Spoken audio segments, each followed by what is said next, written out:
I have a face. Is this the kind of technology or like the kind of program that people on YouTube use? Because this is kind of trippy, being able to see myself. I'm right there. Hi! And you can't move too quickly because it will blur. Good tip. I have never recorded myself before. I have never been on a webcam. I've never Skyped. I've never done any of this. So it is a little bit trippy, especially since your lips move after the words come out. That's so weird. Anyway, before I start, I do want to say that I'm sorry. I have two teenagers sitting in my living room, one of whom is my son, the other one is his best friend, and I have two toddlers upstairs sleeping, one of whom has pneumonia again. That's right, that is the third time he has had pneumonia since December, and the second time since the end of May. So, he very well might just start crying and screaming at any point. It kind of tends to be the habit around here. Benefit of twins, I guess. One's sick and the other one's not. Anyway, also, I apologize for the way I look. I just spent about 15 hours or so on duty, and then I had an hour and a half drive time ahead of me to go and get my children, plus then I had to get medicines and all that other stuff. So it's been a very long night. We just did pizza tonight for dinner. Horrible parent. It happens. Anyway, so for this presentation, I wanted to focus more toward parents. I was of the school of thought that in order for a kid to be learning, they kind of had to have textbooks. I only had 6 textbooks in my classroom, so I had to get very creative, and it was really thrown in my face very quickly that textbooks weren't everything. I could use a textbook to kind of guide the curriculum if I so chose to, but for the most part, my students couldn't really utilize them. There were 25 students and only 6 textbooks. So I really didn't get to utilize them, and I had to come up with more creative methods. I also have this massive fear of technology. I mean, literally, this is my first time seeing my face on the computer. I've had this computer for over 10 years now, and this is my first time utilizing its webcam. Second time I've ever used the little camera thing. The first time would be back whenever we did the original Avatar. I don't do technology. I don't have a smartphone. I have an old school track phone, not quite a Nokia, but like I still have my Razor. And I don't have a Facebook. I don't really do a lot of media things at all. I still have a landline cell phone. Yeah, cell phone. A landline telephone, not the cell phone. Yeah, I mean, I work in a building where I'm not allowed my cell phone, and I had learned in a different person's thing, they had also used the same one, Amy. She had used smartphones in classroom for her presentation, and she had said about 70% of people experiencing anxiety whenever they don't have their phones. And while I found that to be quite interesting, I realized I work with a very unique group of people because none of us have our cell phones all day long, and we're locked in a building with no windows for hours. And when I say hours, I mean hours. I was there for like 15 hours today. No windows. No windows. No cell phones. No NMCI NIPRNet, which means unclassified, so access to things such as Facebook or YouTube. I like YouTube. YouTube is great for cat videos. But anyway, so I digress. Back whenever I was teaching, I was a science teacher, and I taught grades 5 to 8 in science, and then I also taught 8th grade U.S. history. And my science classroom especially, but also my history classroom, were done with inquiry-based learning or discovery learning, depending on the term you like to use for it and the finer nuances. It's very similar to collaborative learning, where I had my students get together and they work as groups to try to answer questions. Instead of me standing up in front of the classroom telling them the answer, I made them find the answer. And the very first thing we would do on Mondays was a discovery activity. It usually involved research. And it would later pair into the lab that they would do at the end of the week, or 2 weeks later, depending on the unit. But they had to present all of their research in the lab report as well. But with us only having one computer, being my computer, maybe another, if we were super lucky that it would work, we weren't able to really utilize technology too much for research, and we had to try to use the textbooks. And one of my students eventually brought up to me, "Hey, Miss Mountain, why don't we use our cell phones? I can get on the internet. Can I use my phone for this?" And initially I said no. I couldn't wrap my brain around allowing a cell phone, which I had gone through school being that's bad, in my classroom. I didn't know how to utilize it. I didn't know how to implement safe procedures for it, effective procedures. And, well, I said no for that one. I had thought about it over the next 2 weeks or so before our next discovery activity, and I had really started to rationalize it, and I'm like, you know what? Why not?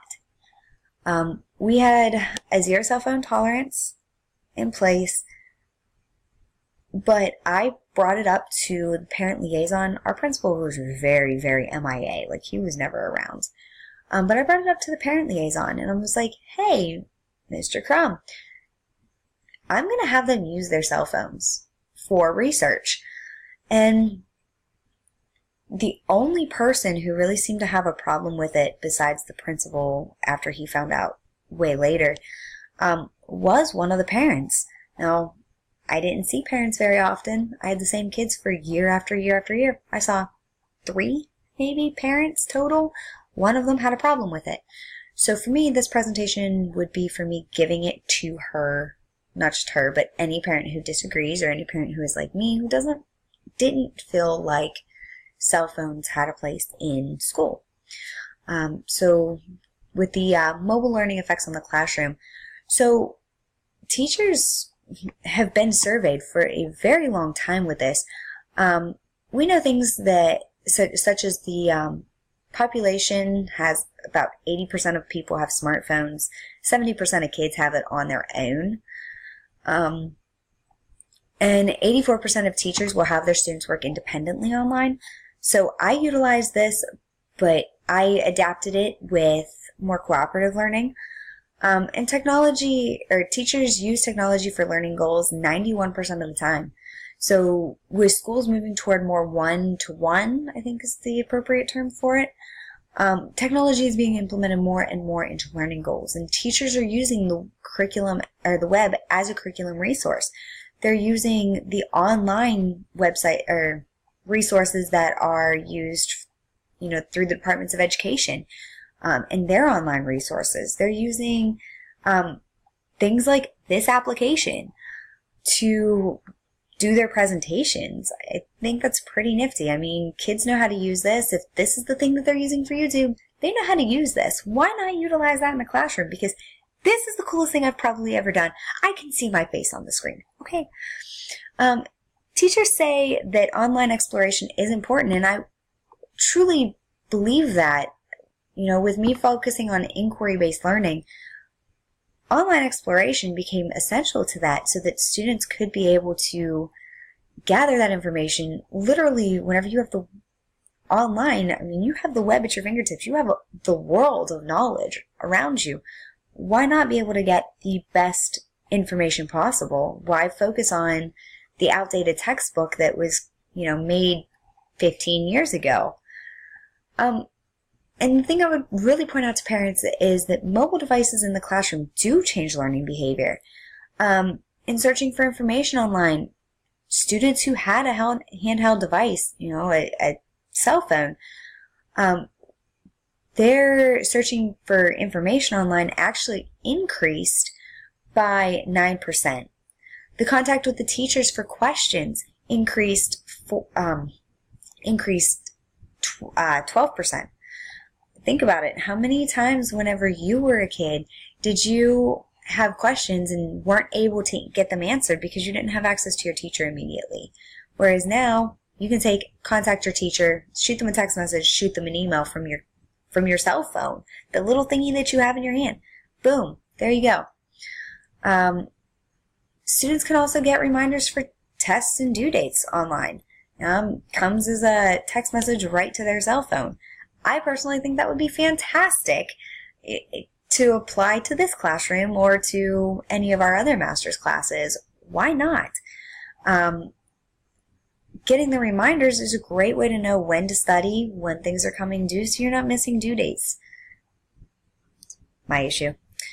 And also, I found that students who had handheld devices were able to talk to their classmates about school and would talk to them at a higher rate than those who didn't have devices.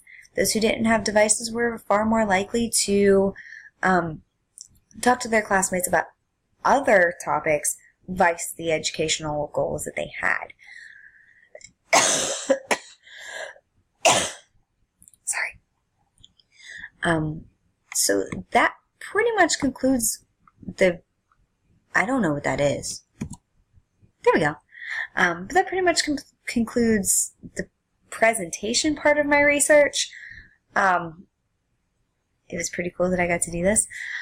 But learning what I have through this course, the different things that I've been able to do now, like I never thought I would be able to create an avatar. Never thought I'd be able to use the internet for more than anything other than Google. It's been kind of cool, and honestly, if I was teaching still and I had the opportunity to apply any of this, I definitely would be doing it. Especially the Google Classroom. I learned through 2 different classmates that, one, different companies like Apple will actually supply your classroom or your school with computers. I don't know what the caveats are to it, but it will supply your classroom with computers. And then the Google Classroom, I think it was Zach who mentioned that. That is insane. That is awesome. I would definitely be doing that. I would like to say that I would be doing that. In reality, I'd probably be doing more of a blended learning where we would do a little more of the old school, because that's where I like to be. I'm kind of a bit of an old school person, with some of the new school things. As I had said in one of the comments to one of our classmates, our schools were originally made to teach children to grow up to be factory workers. And our country is moving severely far away from factory work. We are moving farther and further into the technology and the applications of that technology. We're no longer bound by the constrictions of a bell. And utilizing a blended classroom is a great way to teach children and our students how to actually manage their time and how to stay on task without continuously being on them at all times. It will help prepare them for whenever they go to their next job, or as we call it, USS Next Command. For us, we have kids that come right out of high school and they know nothing about, not just know nothing about the world, but knowing how to manage their time or doing things without being told. It's amazing. And I'm sure I was like that. I don't know when I got out of that. I don't know if I even remember. But this kind of stuff is the classroom of the future, and this class has definitely opened my eyes to that. So anyway, my time's actually about running up. That went way faster than I thought it would.